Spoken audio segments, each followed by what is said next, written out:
Yang ang bag ninyo ngayon, hindi man sa kapakanan ng ilang bayan, kundi sa kapakanan ni Sara Duterte at sa political ambition po ninyo. Nanggugulo kayo, malinaw nanggugulo kayo. Umanda kayo ngayon sa ating armed forces, pati sa NBI kasi magsasagawa na sila ng investigasyon dito sa mga prinesenta ninyong mga witnesses, mga ex-marines, na ang iba piki pala. At patong-patong na kaso ang kakarapin ninyo mula kay Trillanes at iba pang mga members ng Congress ay sinabit ninyo dyan sa delivery ng mali-malitang pera na gawa-gawa man lang ninyo. Di ba? Napakalinaw mga kababayan.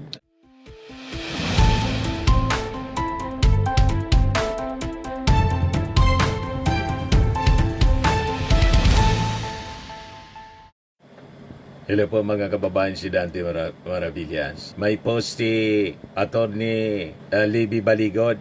Pinapatiktikan daw sila ni Mike Defensor. Siyempre, dapat patiktikan talaga kayo. Alam ng ating gobyerno ang mga pinaplano ninyong destabilization. Ito yung post niya kahapon mga kababayan. Sabi ni Attorney Libito Baligod, info states that the Armed Forces leadership gave instructions to all cyber unit commanders, GHQ, PA, PAF, Philippine Navy, ISAF, ISG, NISG, and PAF Intel Wing to monitor all forms of communications, voice calls through mobile phones, text messages, landline, email, fax, etc. of Attorney Libby Baligod and Secretary Mike Defensor. To all security forces, your resources are of better use if deployed against real enemies for the protection of the people in the state, not against people like me. Tulad ninyo, umaambag lang din kami kahit konti para sa kapakanan ng ating inang bayan. Yang ang bag ninyo ngayon, hindi man sa kapakanan ng inang bayan, kundi sa kapakanan ni Sara Duterte at sa political ambition po ninyo. Nanggugulo kayo, malinaw nanggugulo kayo. Umanda kayo ngayon sa ating armed forces, pati sa NBI kasi magsasagawa na sila ng investigasyon dito sa mga prinesenta ninyong mga witnesses, mga ex-marines, na ang iba piki pala. At patong-patong na kaso ang kakarapin ninyo mula kay Trillanes at iba pang mga members ng Congress ay sinabit ninyo dyan sa delivery ng mali-malitang pera na gawa-gawa man lang ninyo. Di ba? Napakalinaw mga kababayan. Alam na ng gobyerno. Ito sabi ng Palasyo Malacanang. Pala says, people behind ex-marines working to remove Marcos Jr. from office. Malinaw na destabilization po. Kahit po si Ping Lacson nakalata. Di ba? Sabi ni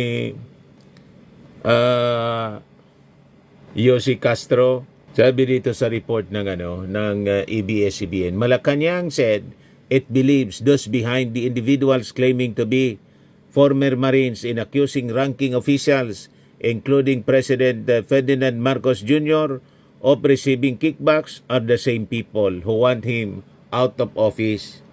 Castro made a statement in response to question about Senate President pro tempore Ping Lacson's view that the fresh allegations may be part of an attempt to destabilize government. Sino ba ang mga taong nasa likod nito?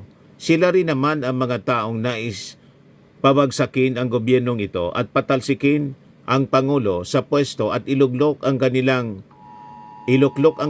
poon. Sabi po ni Yossi Castro kahapon sa press briefing, malinaw naman po, gusto nilang iupo si Sara, kaya lang malabo po. Si Sara ngayon mga kababayan, nasilip na lumakwatsa na naman sa Bangkok base sa post ni Attorney Jesus Falsis.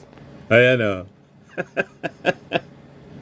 sabi ni Attorney Jesus Falsis, Tweety Bird reports, Inday Lustay, aka Sara Duterte, was spotted in Bangkok yesterday, Thursday, na work day today and tomorrow for most Filipinos. Tweety Bird says she was spotted near a major mall in Bangkok and was touring or shopping in the area. Daming time magbakasyon.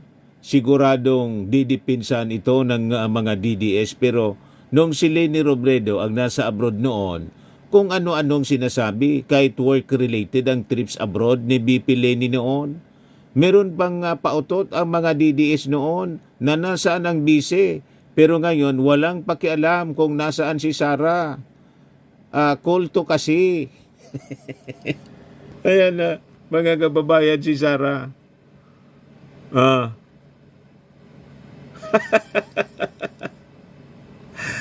Ay, nago.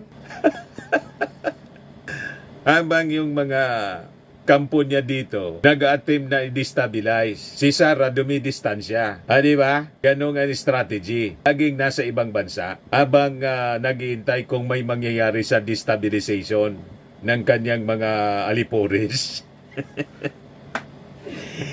Di ba, mga kababayan? Nung una, nang maisog rally, nasa Japan yata yun si Sara Duterte. Naghihintay lang. Para hindi mapagsuspitsahan. Tapos yung nasa The Hague, kung saan-saan pumupunta. Pero may mga activity ginagawa na destabilization efforts, yung mga aliporis niya rito. Ngayon, nasa Bangkok naman siya. Habang may destabilization attempt dito. Yan sabi ng Palasyo Malacanang. She also lambasted former Congressman Mike Defensor, whom she earlier referred to as the known wonder boy in Adormawanay 2.0, referring to a supposed whistleblower against Lacson, who eventually retracted his allegation against the former National Police Chief. Sabi ni Yossi Castro, so malamang sinasabi rin po ito ni Senator Lacson dahil nabiktima na po siya ng mga paninira noon at sangkot din sa nasabing usapin ang isang sekretary ng Dirty Tricks Department na noon na si Mike Defensor. What I mean is Environment Secretary pala siya dati. Sabi po ni Yossi Castro sa press briefing kahapon. Dirty Trick Department daw si Mike Defensor, ay STN niya, DNR pala. The palace official further quoted former NEDA Secretary Winnie Monsod, who said, Defensor has a history of either influencing witnesses or training witnesses or making witnesses disappear. When asked if she believes that the supposed Marines have been used for political interest, Castro said, she does, but does not know what the men expect to gain. Kung anong nais nila, hindi po natin batid. Pero ang mga nasa likod dito, alam naman natin kung anong gusto nila. At sana bilang Pilipino, wag na lamang po silang magpagamit. At makakasira po ito para sa ating bansa at para sa maganda sanang pagsulong ng ating bansa. Sabi po ni Yossi Castro, talagang ang gusto nila manira o masira yung ating bansa para may maipuna sila sa administrasyon ng ating Pangulong Bongbong. Ganon ang strategy, mga kababayan. Walang tigil sila sa panggugulo po. Ngayon, ito pa yung kwento dito sa Bilyonaryo News, mga kababayan. Sabi dyan, ex-soldiers alleged ICC investigators met at Trimolia residence. A group of 18 supposed former soldiers has alleged under oath that International Criminal Court investigators who were reportedly involved in a bribery scheme tied to the Crimes Against Humanity case of former President Rodrigo Duterte held meetings at the residence of Ombudsman Jesus Crispin Remulla. In their sworn affidavit submitted to the Office of the Ombudsman on Thursday, the former soldiers said two individuals they identified as Chantal Daniels and William Rosato attended meetings inside a house in Bel Air, Makati, which they said they were instructed to identify as belonging to Rimulya when entering the subdivision. Talagang isinabit, pati po si Boying Rimulya. Ininstruksyonan daw. Ayan o. Si Chantal Daniels at William Rosato ay nagkaroon din ng meeting sa isang bahay sa Bel Air, Makati, na sa pakakaalam namin ay bahay ni dating DOJ Secretary Boying Rimulya, sabi po sa affidavit. The witnesses said they were told to announce that they were visiting Secretary Boying Rimulya's house when entering the gated community. Talagang an intention po. Manira, ininstruksyonan. Ganon anya yung isabi ninyo na mag-meeting kayo doon sa mismong bahay ni Secretary Rimulya. You see? Malisyoso talaga mga kababayan yung intensyon. The men also claimed that former Senator Antonio Trillanes and former Philippine National Police Chief Nicolas Torre attended the meeting. The allegation surfaced alongside claims that the cash was moved to finance efforts to the connected to the ICC investigation into Duterte's bloody war on drugs. According to the affidavit, several of the former Marines said they were instructed to exchange and transport large amounts of cash, including 2 suitcases reportedly containing 56 million each. Ako, Bernard Tube kasama si Mark Tiksay at Jan Paul Estrada ay nagpalit kami ng 2 maleta, tig 56 milyon pesos ang laman. Sa dollars, sa isang building sa Baliro Street, Salcedo Village, Makati City. One of the affiants said, claiming the money was prepared months before December 2023. The witnesses said they were told the funds were intended to prepare for the arrival of foreign contacts, with Trillanes allegedly the one coordinating with visitors. Pinagandaan ang mga darating na foreigners at si former Senator Sonny Trillanes in charge sa kanila, sabi po sa affidavit. Aming nakumpirma na ang mga foreigners pala na binabanggit nila ay mga taga-International Criminal Court. It added, claiming they later recognized Daniels from news reports identifying her as affiliated with the tribunal as ICC team leader. Daniels pala, foreigner. Yan na niya, Mr. Maravillas, yung affidavit, makatotohanan. Malamang gawa-gawa lang po, lahat imbento, para isabit, pati si Boying. Ay, nako.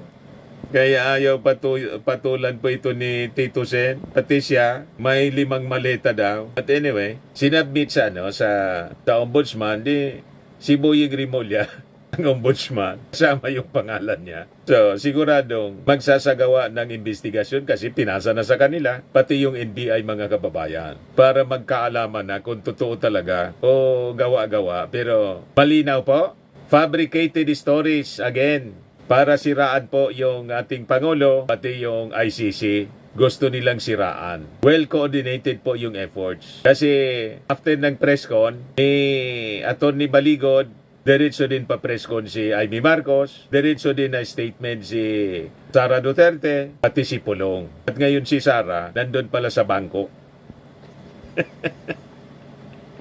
Namamasyal mga kababayan. Naghihintay kung ano mangyayari sa mga paandar ng kanyang mga alipuris dito. Di ba? Ayan man lang po ang ating short video ngayon. Ako po si Dante Maravillas. Bye-bye. God bless.